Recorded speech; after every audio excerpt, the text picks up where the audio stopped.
Weekly expiry के दिन बाजार में निचले स्तर से दिखी शानदार रिकवरी। निफ्टी निचले स्तर से करीब 300 अंक सुधर कर 23,840 के पास बंद। निफ्टी बैंक भी 1200 अंक रिकवर होकर 55,600 के करीब हुआ बंद।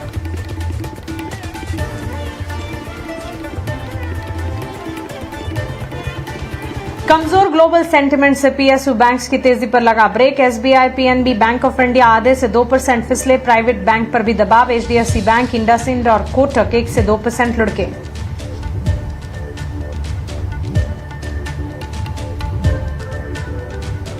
मिडिल ईस्ट और सप्लाई संकट गहराने से ऑटो शेयरों पर दबाव। मारुति, आयशर, अशोक लेलैंड 3 से 5% तक फिसले। वहीं टीवीएस मोटर, हीरो मोटोकॉर्प और एमएनएमबी 1 से 4% लुढ़के।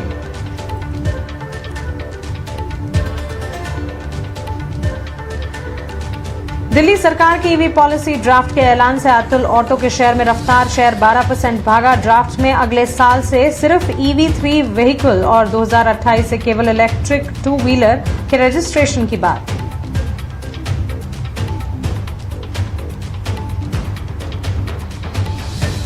टाटा सन्स की लिस्टिंग की उम्मीदों से टाटा केमिकल के शेयर में 3.5% का उछाल। टाटा इन्वेस्टमेंट भी 7% भागा। लिस्टिंग से वैल्यू अनलॉकिंग ट्रिगर होने की उम्मीद से तेजी को सपोर्ट।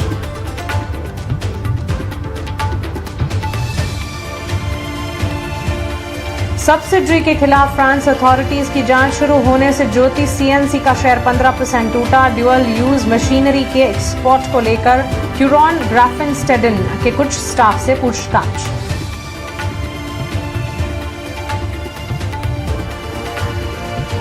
पावर और एनर्जी शेयरों में तेजी का current. Tata power, Adani power में 2.5 से 3% का उछाल। वहीं थर्मैक्स, आइनॉक्स, विंड, सीईएससी, वारी और जेएसडब्ल्यू एनर्जी में भी 2 से 4% की तेजी।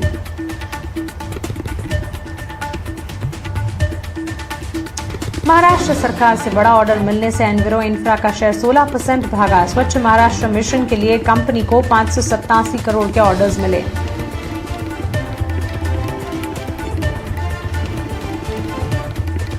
अपर लेयर एनबीएफसीज के लिए आरबीआई के कड़े नियमों से पीएफसी, आरईसी और आईआरएफसी आधे से 1% लुढ़के। नए फ्रेमवर्क में 1 लाख करोड़ से ऊपर मार्केट कैप वाली एनबीएफसीज के लिए नई गाइडलाइंस जारी।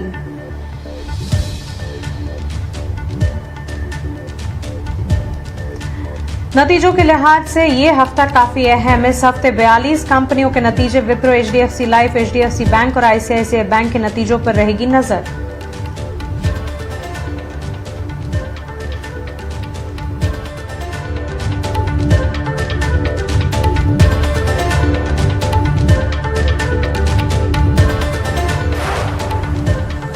नमस्कार, कल की तैयारी में आपका स्वागत है। आपके साथ मैं हूं मानसी दवे और आज हम आपको कल की तैयारी नहीं करवाएंगे बल्कि परसों की तैयारी करवाएंगे। कल तो बाजार में छुट्टी है और ट्रंकेटेड वीक है। आम्बेडकर जयंती के मौके पर कल भारतीय बाजार बंद रहने वाले हैं।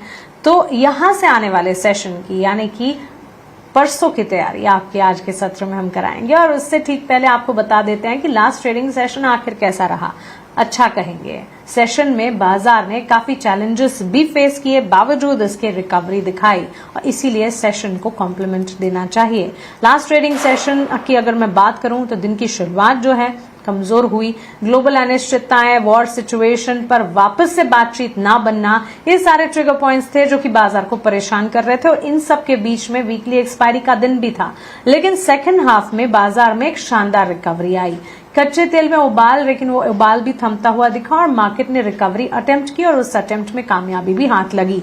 जब क्लोज हुए 300 अंक सुधरा। निफ्टी 23,840 के नजदीक 23,840 के पार क्लोज होते हुए दिखे। टू बी प्रिसाइज 23,842 के स्तर हमने देखे।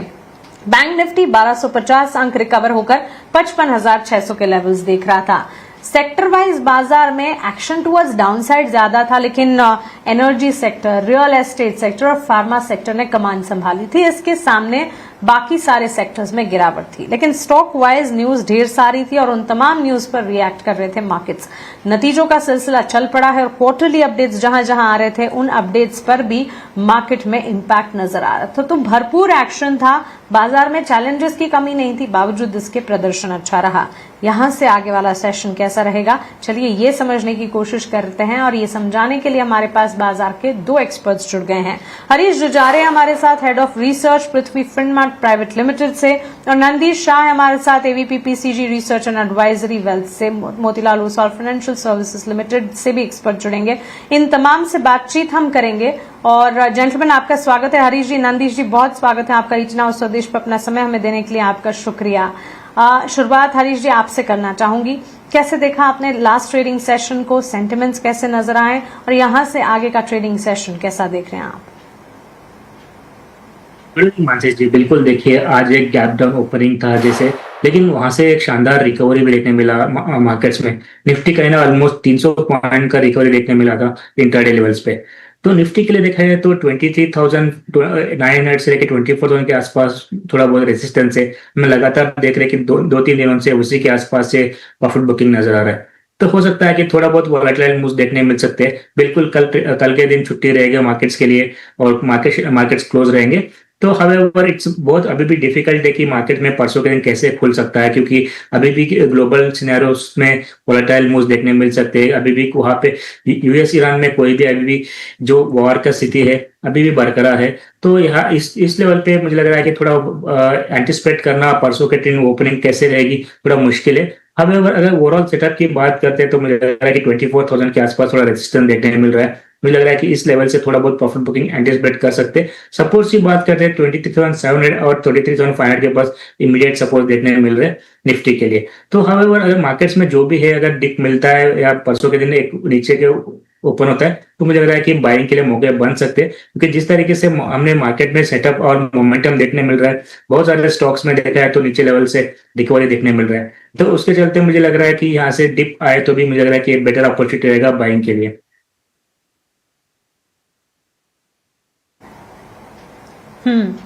तो चलिए, ये रहा एक टेक्निकल नजरिया। हमारे साथ नंदीश शाह जी भी हैं, AVP Motilal Oswal financial services limited. Nandish ji, स्वागत है आपका रीजना और स्वदेश पर। आप कैसे देख रहे हैं मार्केट के टेक्सचर को इस वक्त, और यहां से आगे जब एक दिन की छुट्टी के बाद बाजार खुलेंगे, क्या लगता है किस तरह के सेंटिमेंट्स होंगे? इसमें बहुत सारा चीज आपके ग्लोबल फैक्टर्स पर डिपेंड करेगा, specially now that the cease fire is called off. लेकिन ऐसा लग नहीं रहा है कि यहाँ से एक बहुत बड़ी तेजी देख सकते हैं जब तक आपका ऑयल इज बिलो $80 और $90 और आपका रुपी अगेन इज 88 to 89। अगर वहां पर ही ऐसा लगता है कि एक अच्छा खासा मूव देखने मिलेगा, लेकिन तब तक बाजार इसी रेंज में थोड़ा आसपास ही रहेगा। और जहां तक हम लोग क्वार्टर के रिजल्ट्स की बात कर रहे हैं, तो यहाँ पर एक्सपेक्टेशन इस साल इस क्वार्टर में ऑलमोस्ट अबाउट 6% अर्निंग्स ग्रोथ की एक्सपेक्टेशन है, specially for the Nifty basket as such. तो बहुत बड़ी तेजी या बहुत बड़ी मंदी नहीं दिख रही है, but over a period of time ऐसा लगता है कि रेंज बाउंड रहेगा।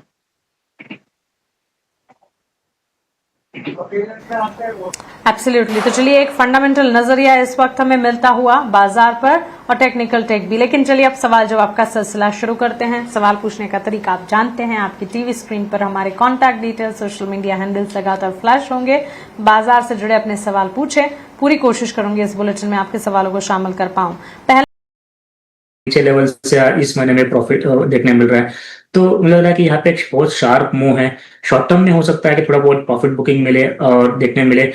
जिस तरीके से स्टॉक प्राइस 200 के आसपास आके कंसोलिडेट कर रहा है, जहाँ पे 40 के अराउंड है, मुझे लग रहा है कि ए लेवल्स थोड़ा स्टिफ रेजिस्टेंस देखने मिल सकते हैं ओला में फिलहाल के लिए। हाउएवर मुझे लग रहा है कि ग्रेजुअली एक डाउन टिक देखने मिल सकता है वापस 33-35 के आसपास तक तो स्टॉक में। तो मुझे लग रहा है कि यहाँ पे कंफर्मेशन अभी भी पेंडिंग है एक लॉन्ग टर्म के अप्रोच के हिसाब से, तो इनका स्टॉक के पास बने रहना सकते हैं, क्योंकि मुझे लग रहा है कि कहीं ना कहीं एक बार 45 का लेवल अगर क्रॉस कर पाता है लॉन्ग टर्म नजरिए से, एक अच्छा ब्रेकआउट दे सकता है, वहां से रैली देखने मिल सकती है। बिल्कुल यहाँ पे ओवर स्ट्रेच है स्टॉक, शॉर्ट टर्म के नजरिए से थोड़ा बहुत प्रॉफिट बुकिंग देखने मिल सकता है। 33 लेवल्स तक एंटिसिपेट कर सकते हैं डाउन मूव। तो ओवरऑल बने रहने की राय रहेगी, लेकिन वेट एंड वॉच पे रखना चाहिए। एक बार 44 का लेवल जो अगर निकल जाता है तो मुझे लग रहा है कि यहाँ से बड़ी रैली देखने मिल सकते हैं ओला इलेक्ट्रिक में। और 2 स्टॉक्स है मेरे रडार पे आने वाले दिनों के लिए। पहला स्टॉक रहेगा AI इंजीनियरिंग में अगर देखा जाए, AI इंजीनियरिंग में एक अच्छा खासा ब्रेकआउट दिया था आज के ट्रेडिंग सेशन में। मुझे लग रहा है कि यहाँ पे एक पॉजिटिव सेटअप है और करंट लेवल्स पे या थोड़ा डिप्स में बाइंग किया जाता है AI इंजीनियरिंग। ऊपर के वो टारगेट्स मुझे लग रहा है कि शॉर्ट टर्म के टारगेट्स आएंगे 4000 और 4500 के टारगेट्स भी देखने मिल सकते हैं। तो ओवरऑल पॉजिटिव सेटअप है और स्टॉप लॉस बनेगा इसके लिए 3620 का, और खरीदने के राय रहेगी AI इंजीनियरिंग। दूसरा स्टॉक है वारी एनर्जीज। हमने देखा है तो लगातार अब एक अपमूव देखने मिल रहा है स्टॉक में, और रिसेंटली 200 डे मूविंग एवरेज का भी क्रॉस ओवर कर दिया था कल परसों के ट्रेडिंग सेशन में, और मुझे लग रहा है कि सेटअप वेरी मच पॉजिटिव है वारी एनर्जीज में भी। तो करंट लेवल्स पे बाइंग करने की राय रहेगी वारी एनर्जीज में भी। टारगेट्स लेके चलना चाहिए 3540 और 3760। स्टॉप लॉस मेंटेन करना चाहिए 3220 का।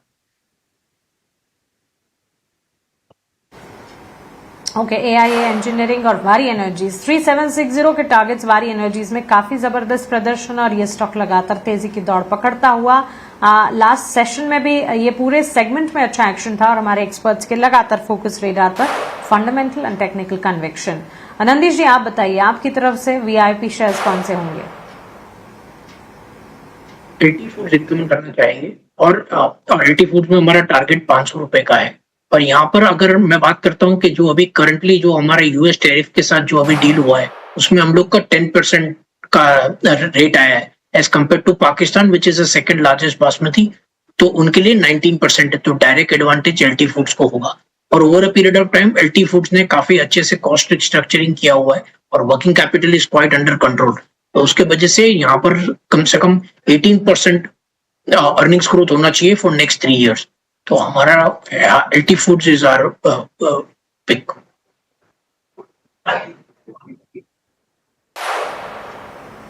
एब्सोल्युटली। नंदीश जी, हरीश जी, बहुत शुक्रिया आपका हमारे साथ जुड़ने के लिए, सवालों के जवाब देने के लिए, हमारे व्यूअर्स की आने वाले सेशन के लिए तैयारी भी करवाने के लिए। Thank you so much. Have a nice day and a good short holiday to you as well. चलिए, इसी के साथ हमारे इस खास सेगमेंट में फिलहाल इतना ही, लेकिन